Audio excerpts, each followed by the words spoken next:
The silence in our house wasn't the peaceful kind anymore.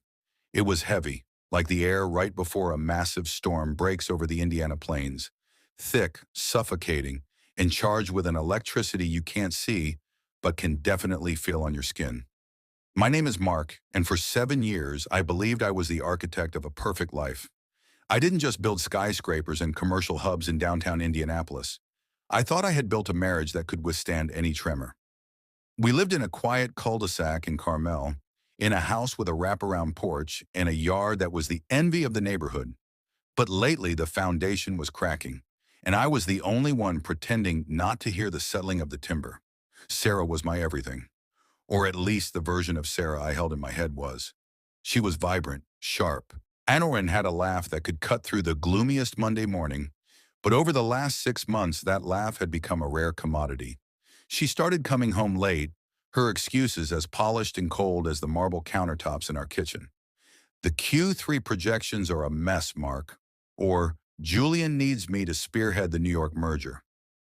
Julian, her boss, a man who wore $4,000 suits and spoke in a tone that suggested the world was his personal chessboard. I wanted to trust her. I really did.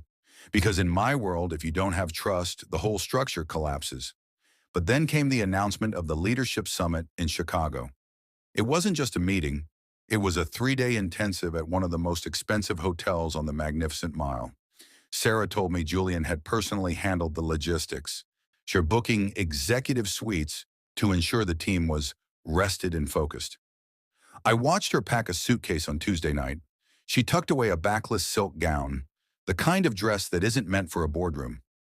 My heart hammered against my ribs like a trapped bird. Before we go deeper into this story, take a second and hit that subscribe button, give this video a like, and let us know where you're watching from. I'm curious to know how far these stories travel.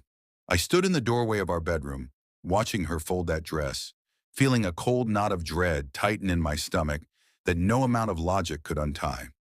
The morning she left, the sun was a pale, sickly yellow peeking over the horizon. The air was crisp, smelling of damp earth and the neighbor's freshly cut grass. Sarah was buzzing with a strange, frantic energy. It wasn't the usual big meeting nerves. It was something else. An edge, a hunger. She moved through the house like a whirlwind, checking her reflection in every mirror she passed, adjusting her hair, dabbing a perfume I didn't recognize. It was a scent that smelled like jasmine and secrets. "You're sure you have everything?" I asked, leaning against the kitchen island, holding a mug of coffee that had gone cold 20 minutes ago. "Yes, Mark.